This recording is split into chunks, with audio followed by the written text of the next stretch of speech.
그러한 이제 시대가 되었습니다.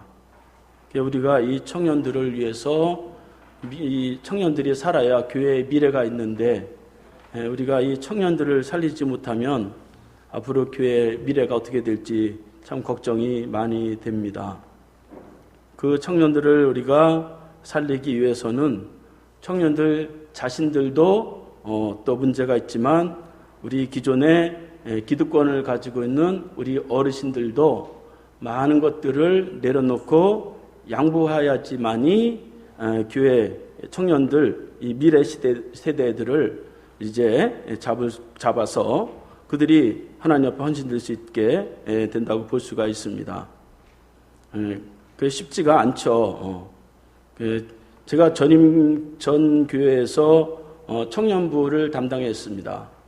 학생회를 15년 제가 했고, 근데 그 교회도 우리 교회와 비슷하게 청년부가 있었는데 청년부가 다 떠나고 폐지가 됐더라고요.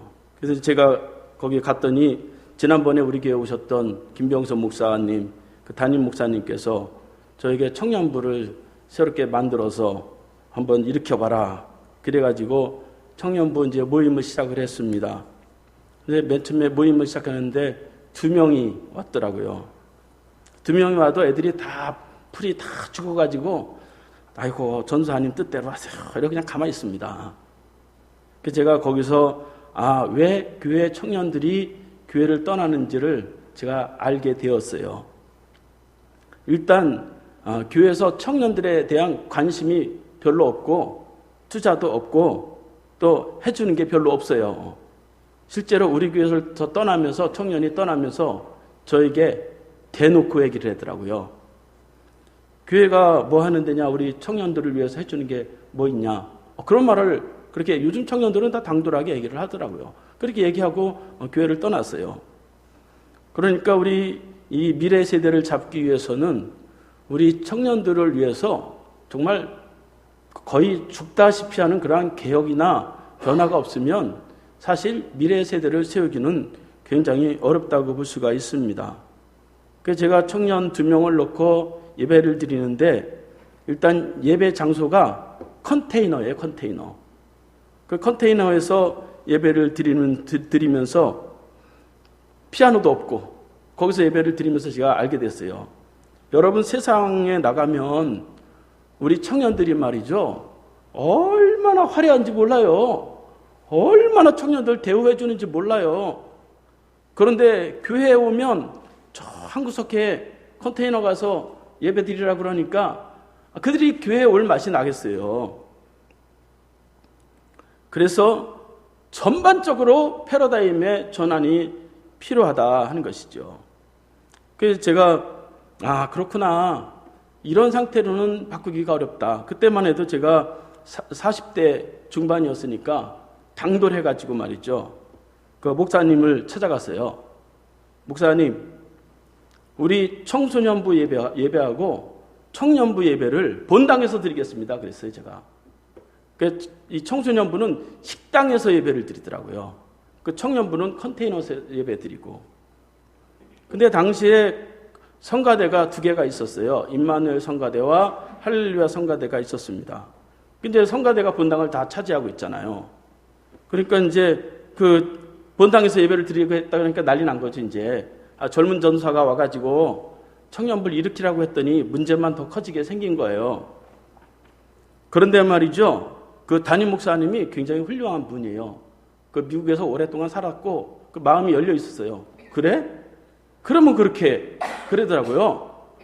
그래가지고 청년부를 낮 12시에 본당에서 예배를 드리고 청소년부를 9시 반에 본당에서 예배를 드리고 그럼 성가대는 어디 가서 예배 드리냐? 어디 가서 연습했냐? 그 컨테이너 가서 했어요.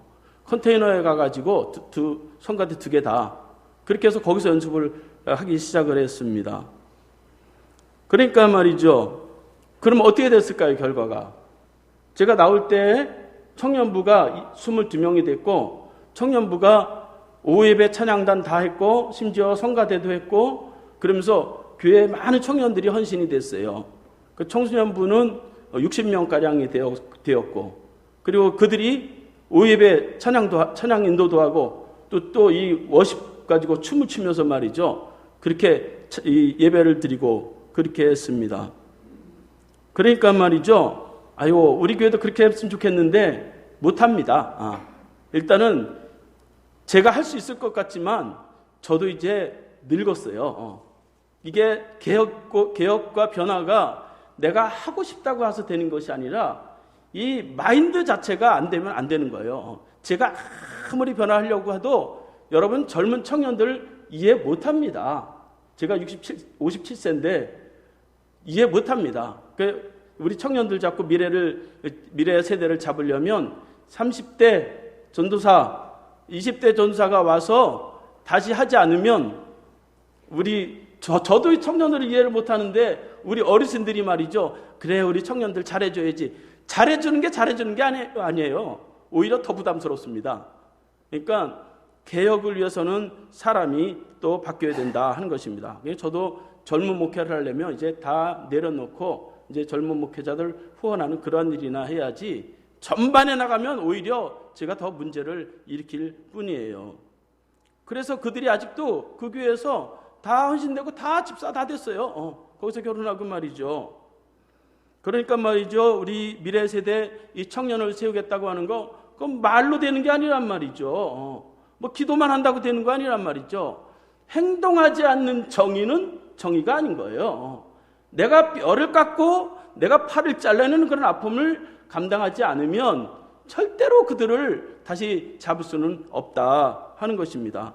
피 흘리는 것 같은 고통을 우리 교회가 감당하지 않으면 미래 세대를 잡기는 어렵다 하는 것입니다. 아무런 대가도 지불하지 않으면서 청년 부흥시켜야 되는데 미래 부흥시켜야 되는데 그게 말로 되는 게 아니란 말이죠.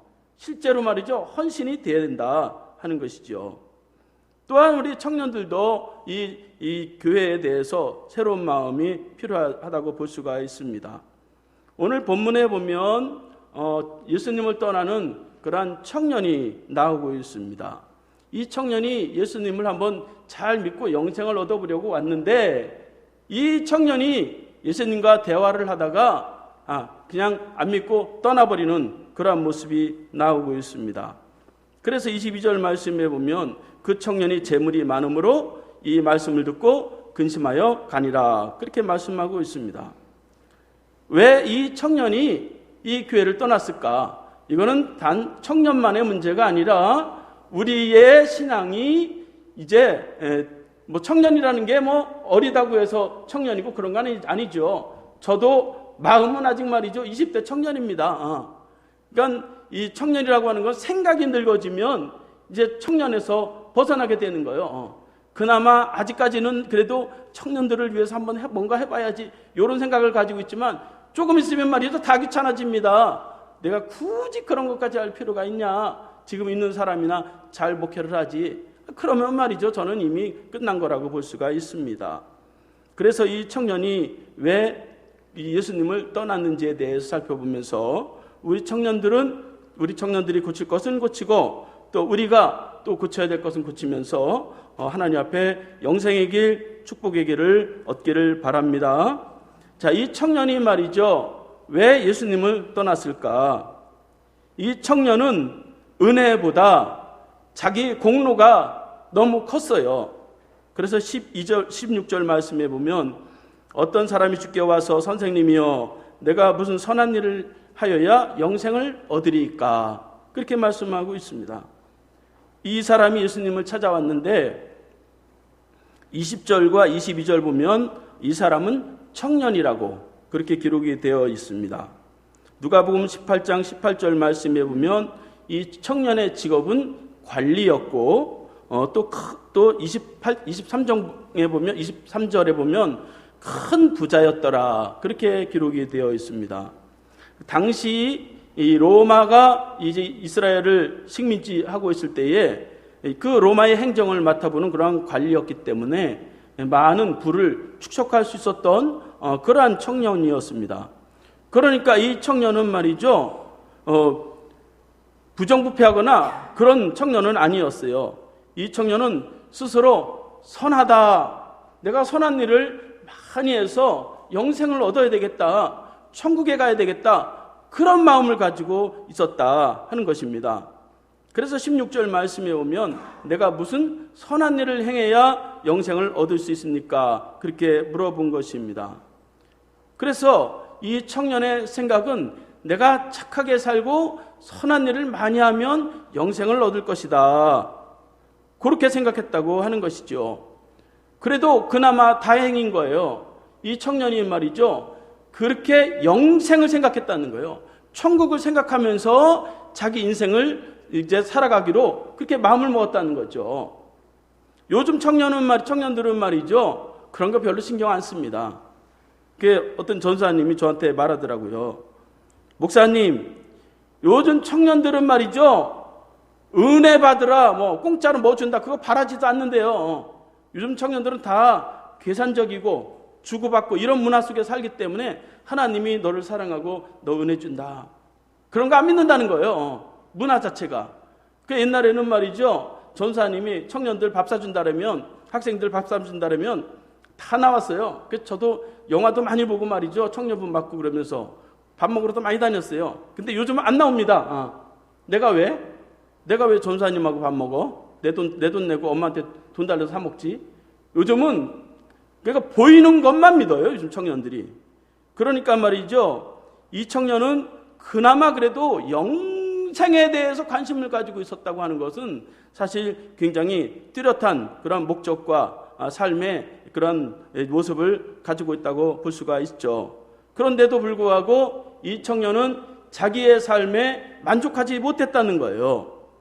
그렇게 선하고 자기 나름대로 천국을 꿈꾸고 영생을 생각했음에도 불구하고 그럼에도 만족하지 못했기 때문에 예수님께 찾아와서 어떻게 하면 내가 영생을 얻을 수 있습니까? 그렇게 물어봤다고 하는 것입니다. 그런데 이 청년은 방향이 잘못됐어요. 기준이 잘못됐단 말이죠. 그 기준은 뭐냐? 내가 선한 일을 많이 하면 영생을 얻을 것이다, 그런 기준을 가지고 있었다고 하는 것이죠. 그래서 예수님은 17절 말씀에 보면 내가 어찌 선하다고 하느냐, 그렇게 말하는 것을 볼 수가 있습니다. 17절 말씀에 보면 예수께서 이르시되 어찌하여 선한 일을 내게 묻느냐, 선한 이는 오직 한 분이시라, 내가 생명에 들어가려면 계명을 지키라, 그렇게 말씀을 합니다.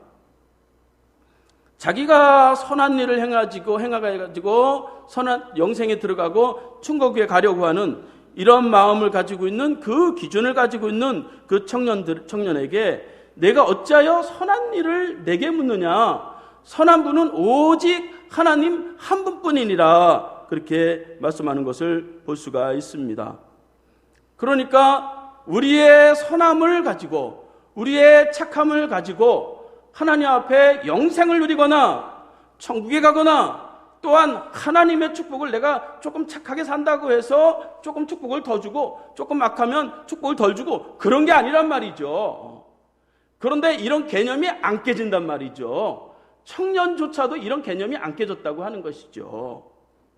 그러니까 사람이 고정관념을 가지고 있으면 이 고정관념이 안 깨지는 거예요. 그런데 말이죠, 정말 이 청년이 정말 선하게 살았을까? 그건 의문이라고 볼 수가 있습니다. 하나님이 요구하시는 선함이라고 하는 것은 인간이 착하게 사는 그러한 선함이 아니라 하나님으로부터 주어지는 그러한 선함을 요구하시는 그러한 하나님이십니다. 그래서 로마서 3장 10절부터 12절 말씀에 보면 기록된 바 의인은 없나니 하나도 없으며 깨닫는 자도 없고 하나님을 찾는 자도 없고 다 치우쳐 함께 무익하게 되고 선을 행하는 자가 하나도 없도다. 모든 사람이 죄를 범하였음에 하나님의 영광에 이르지 못한다, 그렇게 말씀을 하고 있습니다. 그러니까 하나님 앞에서는 말이죠, 한 번 잘못했다, 100번 잘못했다 똑같습니다. 다 죄인입니다. 내가 조금 착하게 살았다고 해서 그것이 더 하나님 보실 때, 그래 넌 조금 착하니까 너는 조금 더 축복을 더 많이 주고, 너는 조금 덜 착하니까 덜 축복하고, 그런 하나님이 아니란 말이죠. 그래서 이런 개념을 깨지 않으면 우리의 영생의 문제, 천국의 문제, 하나님의 축복의 문제를 해결을 못하는 것입니다. 그래서 그런데도 이 청년이 나는 하나님 앞에서도 모든 계명을 다 지키고 선하다 그렇게 말하니까 예수님 말씀하시기를 그러면 이제 이 계명을 지켰느냐 또 물어보는 것을 볼 수가 있어요. 18절부터 20절 말씀에 보면 이르되 어느 계명이 오니까 예수께 이르시되 살인하지 말라, 간음하지 말라, 도둑질하지 말라, 거짓 증언하지 말라, 네 부모를 공경하라, 네 이웃을 네 자신과 같이 사랑하라 하신 것이니라. 청년이 이르되 이 모든 것을 내가 지켰사온데 아직도 무엇이 부족하리이까? 그렇게 말하는 것을 볼 수가 있습니다. 청년은 하나님의 말씀대로 자기가 살았다는 것이죠. 계명을 다 지켰다는 것이죠. 나는 살인한 적도 없고 간음한 적도 없고 도둑질한 적도 없고 거짓말한 적도 없고 부모님 말씀도 잘 듣고 다 순종했고 이웃을 사랑하는 그런 사랑하는 말씀도 다 지켰다고 하는 것입니다. 그러면서 맨 마지막에 하는 말이 도대체 뭐가 부족합니까? 그렇게 예수님께 물었다는 것이죠. 제가 여러분께 물어볼게요. 그러면 여러분은 하나님 말씀대로 다 지키면서 살았습니까? 하나님 앞에서 계명을 다 지키면서 산다는 게 얼마나 어렵습니까? 만약에 하나님이 저에게 물어보시면 저는 못 지켰습니다. 그렇게 대답을 할 것 같아요. 특별히 뭐 다른 거는 그렇다 치더라도 네 부모를 공경하라. 여기서 제가 딱 걸리네요. 부모님을 공경하기는커녕 그 나이 드신 부모님이 그 식당에서 일을 하는데 저는 신학교 가겠다고 그 부모님 일하라 그러고 저는 신학교 가서 돈을 안 벌었으니까 힘있고 혈기왕성한데 돈을 벌어서 부모님을 잘 모시고 행복하게 해드려야죠. 그런데 그러지 못했잖아요. 그러니까 저기서 딱 걸리기 때문에 저는 하나님 앞에서 죄인일 수밖에 없다 하는 것이죠. 많은 사람들이 하나님 앞에 나와서 생각하기를 자신들이 굉장히 선하고 착하고 하나님 말씀을 잘 지켰다고 그렇게 생각하는 경우들이 많이 있습니다. 나는 교회 잘 다녔습니다. 예배를 잘 드렸습니다.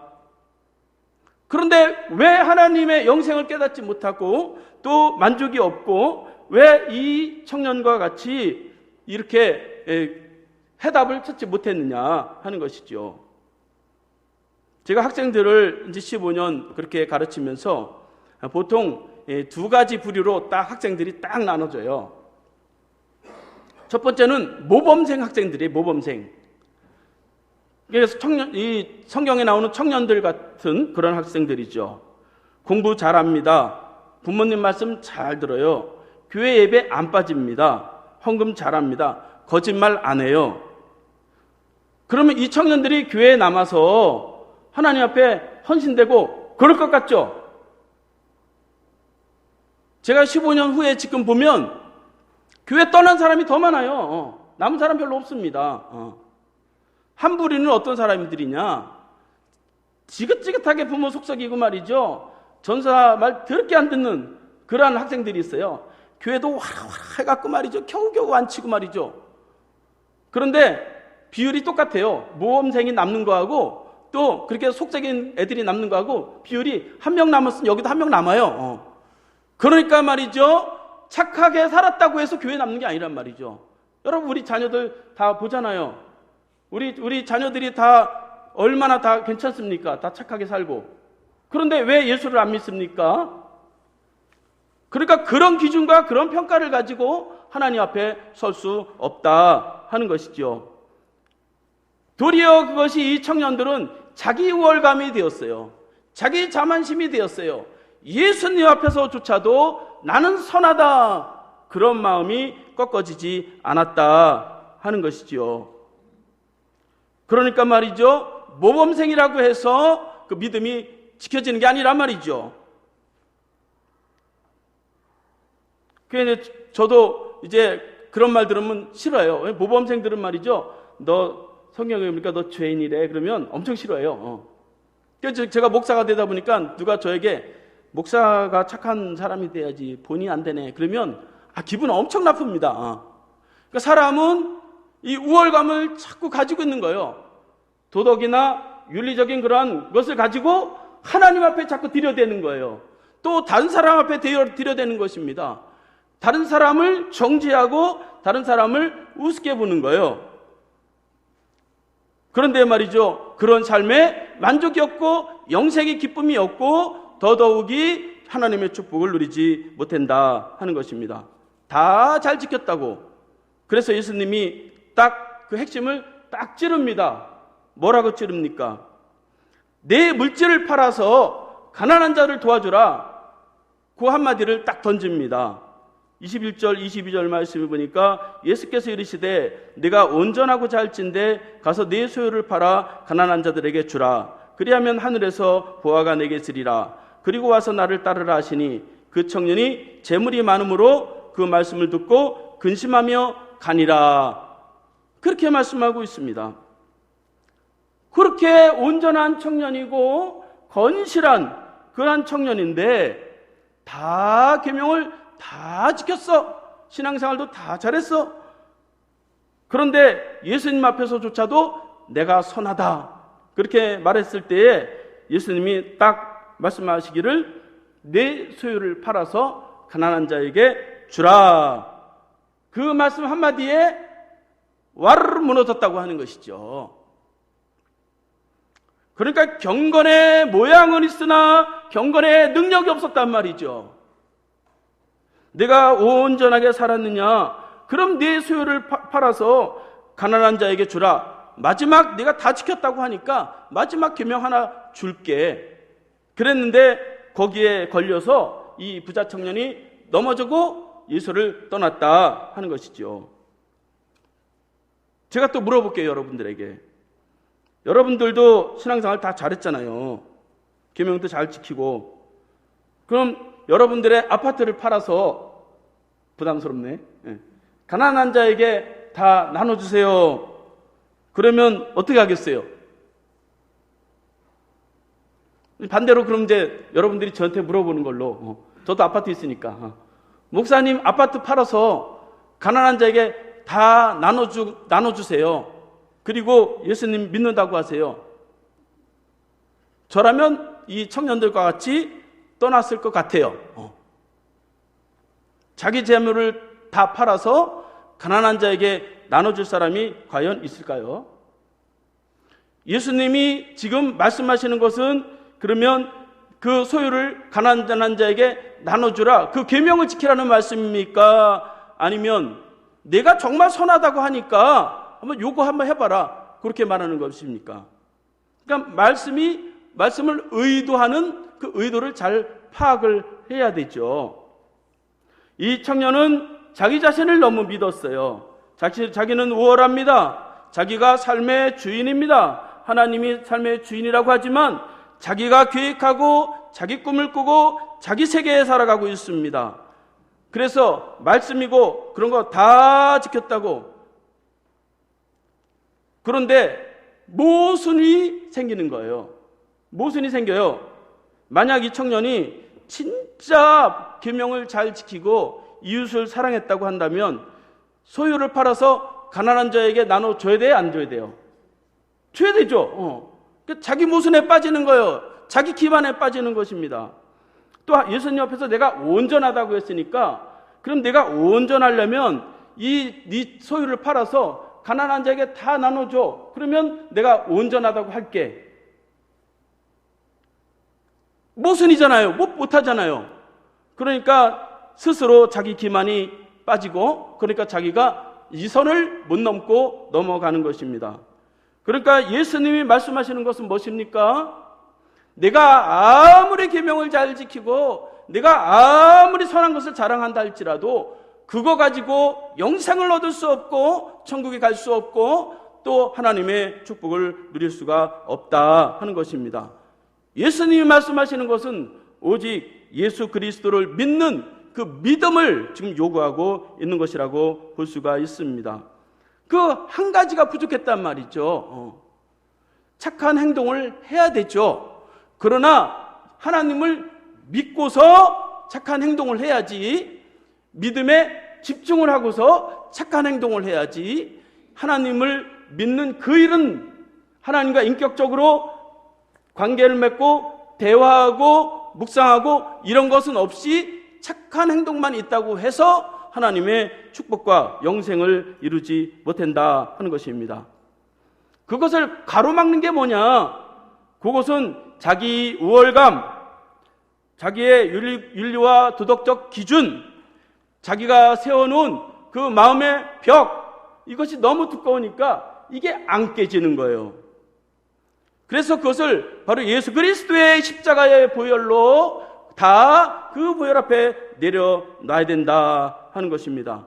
영생은 누구에게 있느냐? 아들 예수 그리스도를 부르고 믿는 자에게 영생이 주어진다 하는 것입니다. 요한복음 3장 36절 말씀해 보니까 아들을 믿는 자에게는 영생이 있고 아들에게 순종하지 아니하는 자는 영생을 보지 못하고 도리어 하나님의 진노가 그 위에 머물러 있느니라, 그렇게 말씀하고 있습니다. 아들이 있는 자에게, 마음에 아들이 있는 자에게는 영생이 있지만 마음에 아들이 없는 자에게는 하나님의 진노가 있다고 말씀하는 것입니다. 요한일서 5장 11절 12절 말씀에서도 보면 또 증거는 이것이니 하나님이 우리에게 영생을 주신 것과 이 생명이 그의 아들에게 있는 그것이니라. 아들이 있는 자에게는 생명이 있고 하나님이 아들에 없는 자에게는 생명이 없느니라, 그렇게 말씀하고 있습니다. 이렇게 우리 속에 예수 그리스도를 입술로 고백할 때마다 하나님 우리에게 영생의 은혜를 주시고 하나님의 축복이 우리에게 임하게 하십니다. 우리는 오직 예수, 로마서 10장 9절 말씀을 보니까 내가 만일 내 입으로 예수를 주로 시인하며 또 하나님을 그 죽은 자 가운데서 살리신 것을 내 마음에 믿으면 구원을 얻으리라, 그렇게 말씀합니다. 내 입술로 예수님을 자꾸 부르는 사람, 그 사람이 영생이 있고 그 사람이 하나님의 축복을 누린다 하는 것입니다. 그것이 아니면 떠난다는 거예요. 그것이 안 되니까, 안 돼도 떠나면 돼요, 안 돼요? 떠나면 안 되죠. 예수님이 그래 너 잘못한 거 지적하니까 너 그 지적받고 떠나라, 그러라고 그 지적한 거 아니잖아요. 내가 부족하더라도 예수를 떠나면 안 된다. 내가 구원자니까 나와 함께 있으면 구원을 받는다, 요거를 말씀하는 것인데, 너 더 착하게 살아라, 율법 더 잘 지키고 더 온전하게 살아라, 그걸 요구하는 게 아니잖아요. 복음이라고 하는 것은 우리가 엄격한 삶을 살고 또 윤리와 도덕을 잘 지키는 그러한 것이 복음이 아니라 예수 그리스도의 십자가의 보혈, 그 보혈 안에 내가 충만하게 있는 것이야말로 복음이다 하는 것입니다. 그런데 이 청년은 그렇게 받아들였다는 것이죠. 여러분, 제가 주일마다 설교합니다. 목사님 오늘 하나님 말씀을 전하니까 그 말씀 잘 지켜야지. 거기서 머무르면 잘못하면 이 청년처럼 되는 거예요. 율법은 몽학성생이 되어서 그리스도에게까지로 인도하느니라, 그렇게 말씀하고 있습니다. 율법을 통해서 그리스도를 만나고 그리스도의 십자가를 깨닫는 데까지 가야 이 청년처럼 되지 않는다 하는 것입니다. 그래서 이런 기준을 가지고 우리가 살아가야 된다 하는 것입니다. 우리가 다 말씀대로 살려고 노력을 하고 남에게 선하게 살려고 그렇게 다 노력을 하지만 다 부족하죠. 그럼에도 불구하고 우리가 이 청년과 같이 떠나서는 안 된다 하는 것이죠. 왜 떠나느냐 말이죠. 요즘 말이죠, 교인들도 그렇고 요즘 청년들은 말이죠, 조금 마음에 안 들면 떠나버려요. 저한테 이 교회가 나 뭐 해주는 게 없어서 나 떠납니다. 굉장히 단순하게 그렇게 살아갑니다. 영생은 누가 영생을 얻느냐? 끈질기게 붙어있는 사람이 영생을 얻습니다. 끝까지 천국 갈 때까지 붙어있는 사람은 영생을 얻어요. 그러니까 말이죠, 영생은 아무리 말씀이 지적이 되고 또 나에게 싫은 말씀이 있고 그래도 나는 붙어 있는다. 나는 예수 이름에 붙어 있는다. 그 사람이 영생을 얻고 하나님의 축복을 얻는다 하는 것입니다. 자꾸 신앙생활이 말이죠. 휙 돌아가고 휙 들어가고 이런 습관을 갖지 않아야 된다 하는 것입니다. 예수님이 떠나라고 해서 이 말씀을 하신 건 아니죠. 예수님은 영생의 가치, 생명의 가치는 내가 행동하는 그 행동, 착한 행동보다 더 소중한 것이다. 그것을 말씀하는 것입니다. 마태복음 16장 26절 말씀 보니까 사람이 만일 온 천하를 얻고도 제 목숨을 잃으면 무엇이 유익하리요? 그렇게 말씀하는 것을 볼 수가 있습니다. 이렇게 우리가 삶은 다 부족해요. 다 삐뚤삐뚤 걸어갑니다. 우리가 다 온전하게 살아가는 거 없어요. 그러니까 내가 예수님 앞에, 사람 앞에 내가 온전한 척을 해서는 안 된다 하는 것이죠. 거룩한 척을 해서는 안 된다. 나는 여전히 예수님 앞에 부족한 죄인이고 예수님 앞에 여전히 나는 구원받지 못할, 그 은혜가 아니면 구원받지 못할 그러한 존재인 것을 늘 하나님 앞에 그렇게 나아가면서 쌓아놓은 덕도 없고 선한 일도 없고 한 것이라고는 하나님 속삭인 것밖에 없어도 이 청년같이 떠나지 않아야 된다는 것이에요. 끝까지 예수 이름 붙잡고 있어야 된다 하는 것입니다. 그러면서 내 중심에서 예수님 중심으로, 내 생각에서 예수님 생각으로, 내 사상에서 예수님 사상으로, 예수님의 교훈으로 예수님과 같이 헌신하면서 내가 한번 살아봐야 되겠다. 온전하게 하지 못하더라도 그곳을 이제 예수님이 원하시는 것이라고 볼 수가 있습니다. 그래서 저와 여러분들이 다 온전하지 못하다 할지라도 이 청년과 같이 휙 떠나버리는 것이 아니라 내가 비록 죄인이지만 내가 예수 이름 붙잡고 영생에 이를 때까지 나는 이 손을 놓지 않으리라. 그렇게 나아가서 저와 여러분들이 다 영생을 체험하고 또 이 땅에서도 영생을 가진 자로서 하나님이 주신 놀라운 축복과 은혜를 누리면서 하나님을 섬기는 저와 여러분들이 될 수 있기를 바라겠습니다. 다 함께